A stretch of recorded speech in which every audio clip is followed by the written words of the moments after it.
విజయ్ ఇంకా రాహుల్ ఒకటైతున్నారట. ఒక కొత్త డ్రింక్ తయారవుతుందట, ఎనర్జీ డ్రింక్ అట. దేనికోసం రా అంటే సావనికేనట. నేను ఎలక్షన్ ఎందుకు ఓడిపోయినా అంటే గట్ల చేసిరు. నేను ఎట్లా చేసినా అంటే నీ అసమర్థత మాత్రం ఎప్పుడు ఒప్పుకోడు, కంప్లైనే చేస్తా ఉంటాడు మనోడు. నేను ఎలక్షన్ ఎందుకు ఓడిపోయినా అంటే గట్ల చేసిరు. నేను ఎట్లా చేసినా అంటే నీ అసమర్థత మాత్రం ఎప్పుడు ఒప్పుకోడు, కంప్లైనే చేస్తా ఉంటాడు మనోడు. అయితే ఈ మలన పితాతికి మన జాతి పితాతికి ఒక లింక్ ఉన్నది, కామన్ మినిమం ప్రోగ్రామ్. ఇది మినిమం మేమిద్దరం ఒకటి గిన్లా. తమిళనాడు లవ్ స్టోరీ ఒకసారి మీరు చూడరు. ప్రేమదేశం 2.0, ఇది పొలిటికల్ ప్రేమదేశం 2.0 ఇన్ తమిళనాడు. నన్ను నేనే మరచిన నీ తోడు విరహాన వేగుతూ ఈనాడు, వినిపించదా ప్రియ నా గోడు, విజయ్ ఓ విజయ్ అని చెప్పుకుంటా డ్యూయెట్లు వాడుతున్నారు. ఎవరు? విజయ్ ఇంకా కాంగ్రెస్. వీళ్ళు హ్యాష్ ట్యాగ్లలో మాత్రం యునైటెడ్గా ఉంటారు, సీట్లలో డివైడెడ్ ఉంటారు, ట్విట్టర్లలో గఠబంధన్ ఉంటుంది, గ్రౌండ్ రియాలిటీ కన్ఫ్యూజన్లు ఉంటుంది. బట్ రాజకీయాలలో సీటీలు కొట్టరు, పుంగి బజాస్తారు ఏడికాడికి ఏమైనా తేడా వస్తే. ఇండియన్ ఎక్స్ప్రెస్లో ఎన్లోనో ఒక కథనం వచ్చింది. ఏందనంటే మన ఉన్నాడు కదా మల్లన పితాతే, ఆయన ఇంకా మన కటాకట్ గాంధీ, జాతి గాంధీ, రాహుల్ గాంధీ, ఈ డెంగ్యూ మలేరియా టైప్స్ అన్నమాట. వీడు వాళ్ళే అన్నారు కదా, వీళ్ళు ముగ్గురు అనమాట. ఒకడేమో పాలిలిక్స్ అని చెప్పి ఒకటి పట్టుకున్నాడు డబ్బా, ఇంకొకడేమో విజయ్ ఇంకా రాహుల్ ఒకటైతున్నారట. ఒక కొత్త డ్రింక్ తయారవుతుందట, ఎనర్జీ డ్రింక్ అట. దేనికోసం రా అంటే సావనికేనట. పట్టుకొని తాగుదామని చూస్తున్నారు, ఎండ్ల పలిగిపోయిన పాలల్లా. మనోడు అదే స్టాలిన్ పలిగిపోయిన పాలు అనమాట. ఏంది గిరీష్ ఏం మాట్లాడుతున్నావు అని అంటే, సినిమా స్క్రీన్ నుంచి పొలిటికల్ క్యాంటీన్లకు ఎంటర్ కావాలన్నది మనోడిది, మల్లన పితాతే విజయ్ది.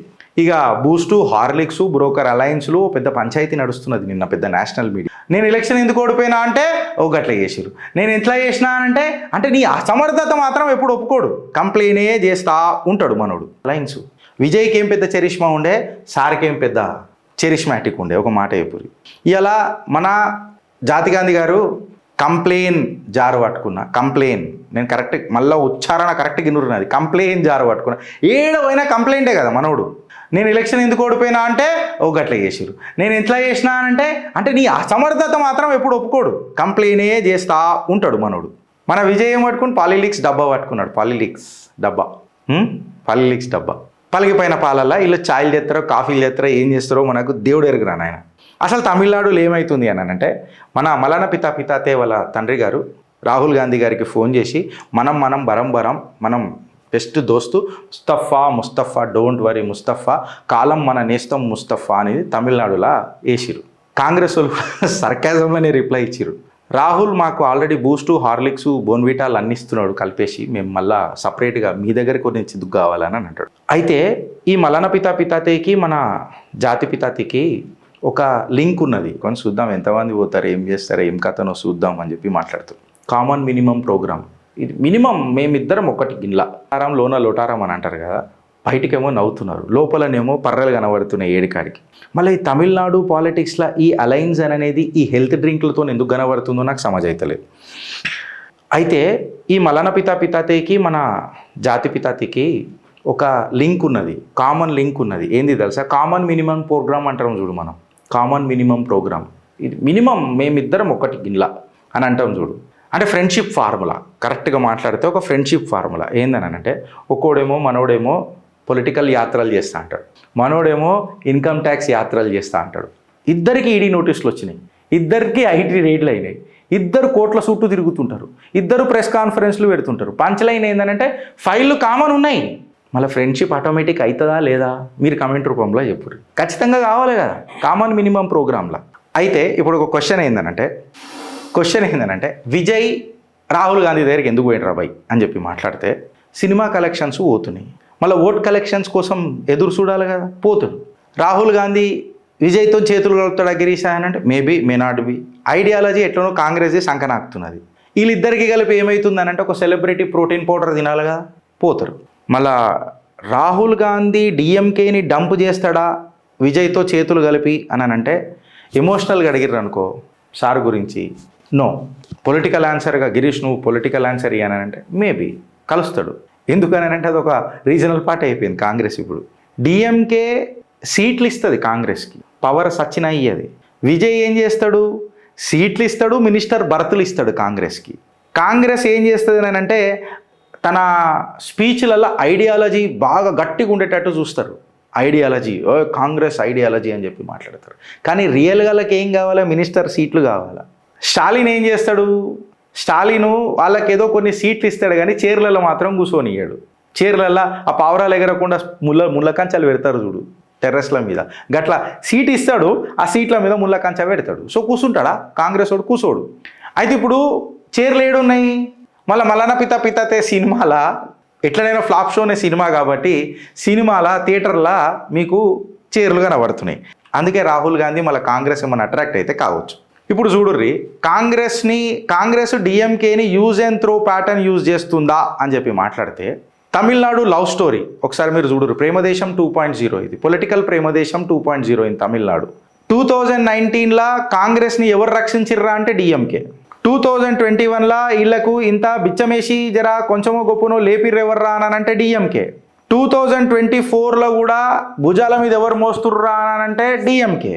2026కి వచ్చేసి నన్ను నేనే మరచిన నీ తోడు విరహాన వేగుతూ ఈనాడు వినిపించదా ప్రియ నా గోడు విజయ్ ఓ విజయ్ అని చెప్పుకుంటా డ్యూయెట్లు వాడుతున్నారు. ఎవరు? విజయ్ ఇంకా కాంగ్రెస్. మళ్ళా కాంగ్రెస్ అనేది కేవలం ఎలక్షన్లకే లాయల్ ఉంటుందా, లేకపోతే ఎలక్షన్లు కాగానే పంచాయతీ పెడుతుందా అని పక్కకు పెడితే ఈ ఇండి అలయన్స్ గురించి కూడా చేసి మనం మాట్లాడుకోవాలా. వీళ్ళు హ్యాష్ట్యాగ్లలో మాత్రం యునైటెడ్గా ఉంటారు, సీట్లలో డివైడెడ్ ఉంటారు, ట్విట్టర్లలో గఠబంధన్ ఉంటుంది, గ్రౌండ్ రియాలిటీ కన్ఫ్యూజన్లు ఉంటుంది.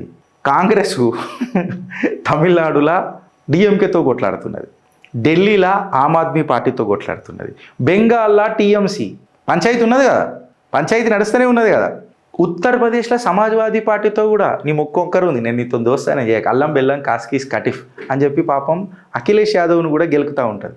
వీళ్ళందరూ మళ్ళా లొల్లిలు పెట్టుకుంటూనే ఉంటారు. కామన్ వాట్సాప్ గ్రూపులు ఉంటారు, డీపీ ఒకటే ఉంటుంది వీళ్ళది అందరిది. మళ్ళీ లొల్లి మాత్రం నడుస్తూనే ఉంటుంది, డీపీ ఒకటే ఉంటుంది, కానీ లోపల మాత్రం పొల్లు నడుస్తుంటుంది. ఇక విజయ్ పొలిటికల్ రియాలిటీకి వచ్చినాం అనుకో మనం, మలన పితాతేకి మాస్ సినిమాలు తీస్తాడు. కాకపోతే నీ మాస్ సినిమాలు బూతు లెవెల్ మాస్ క్రియేట్ చేస్తుందని అంటే తప్పు. హబీబ్ అని చెప్పి పాట పాడాలి అంతే మనమాట. నీ సినిమా నీ పాటలకు నువ్వు ఇట్లా డ్యాన్స్ వేయగానే సిర్రమని సీటీలు కొడతారు థియేటర్లల్లో. బట్ రాజకీయాలలో సీటీలు కొట్టరు, పుంగి బజాస్తారు ఏడికాడికి ఏమైనా తేడా వస్తే.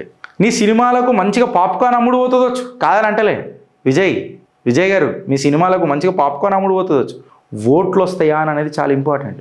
తమిళనాడు అనేది ఇన్స్టాగ్రామ్ కాదు, రాజకీయం అనేది ఫస్ట్ డే ఫస్ట్ షో కూడా కాదు. విజయ్ బాక్స్ ఆఫీస్ని కంట్రోల్ చేస్తాడొచ్చు, మళ్ళీ బ్యాలెట్ బాక్స్ని కంట్రోల్ చేయాలనంటే తమిళనాడులా క్యాస్టు క్యాడరు క్యాషు దాంతోపాటు రాజకీయము ఎన్నుండే.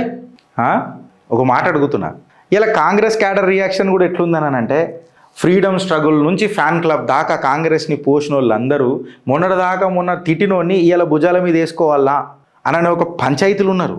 అరే మొన్నటిదాకా మనంగారా హీరోలం అనుకున్నాం, ఇప్పుడు గానగారా హీరో అనే పంచాయతీలకు వచ్చేస్తారు. ఇవాళ మళ్ళీ ఇది పొలిటికల్ వీక్నెస్ అనాలనా, లీడర్షిప్ డెఫిషియట్ ఎట్లయిపోయిందని అంటే కంప్లీట్గా ఇది విటమిన్ డెఫిషియట్ కాదు, ఇది లీడర్షిప్ డెఫిషియట్ అని అంటారు.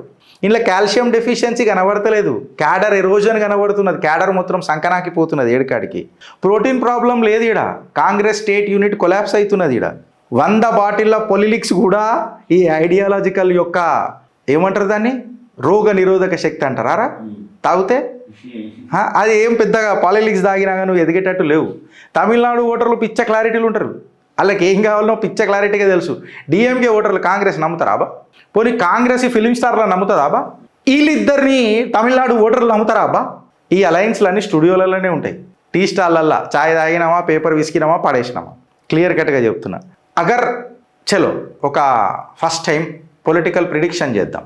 అగర్ కాంగ్రెస్ విజయ్తో పోతే డిఎంకే ఖచ్చితంగా డిస్టెన్స్ అయిపోతుంది, అంటే కాంగ్రెస్ ఓడిపోతుంది, మళ్ళా ఖచ్చితంగా డిఎంకే జబర్దస్త్ గెలుస్తుంది. పొలిటికల్ సినారియో 2 తీసుకుందాం. అగర్ కాంగ్రెస్ డిఎంకేతోనే ఉంటే పాపం మన మలన పితాతే పిత్ అయిపోతాడు, అంతే కదా. బుర్ర డుర్ర డుమ్ టుస్ పుస్ అని అన్నట్టు ఒక హైప్ బబుల్ అయి పగిడిపోతాడు. దాని తర్వాత ఏమవుతుంది అని అంటే డిఎంకే మళ్ళీ ఒక సోలో డామినెన్స్ ఆడ ఖచ్చితంగా చూపిస్తుంది. ఈ ఎక్స్పైర్డ్ ఐడియాలజీతోని సినిమా పాలిటిక్స్ ఎన్ని రోజులు నడుస్తాయి అని అంటున్నా.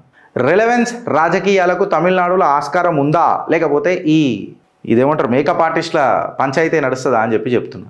తమిళనాడు ప్రజలు ప్రగతిని కోరుకుంటున్నారా లేకపోతే మేకప్ని కోరుకుంటున్నారా అనేది ఇలా డిసైడ్ చేసుకోవాలి. నేనేమంటున్నా అంటే ఈ కంప్లైన్ బాయ్ పొలిటిక్స్ హీరోలు ఏం గవర్నెన్స్ ఇస్తారు గిరీష్ అని అంటే జీరో క్యాలరీ గవర్నెన్స్ ఇస్తారు. అంటే జర డైట్ చేస్తున్నా అందుకే ఈ మధ్య జర బాగా ఇట్లాంటి మాటలు వస్తున్నాయి. 0 క్యాలరీ గవర్నెన్స్ ఇస్తారు వీళ్ళు. ఇది చిత్రగుప్త్ పొలిటికల్ ఆడిట్ అని చెప్తున్నా. ఇక వీళ్ళ నెక్స్ట్ అలయన్స్ నాశనం ఇట్లొద్దాం. వీళ్ళ అలయన్స్ నాశనం గాను చిత్రగుప్తుని సబ్స్క్రైబ్ చేసుకోర్రి. వీళ్ళ రాజకీయాల మన్నువాడ ఒక లైక్ కమెంట్ కొట్టుర్రి, ఆటోమేటిక్గా అయిపోతుంది. భారత్ మాతాకి జై.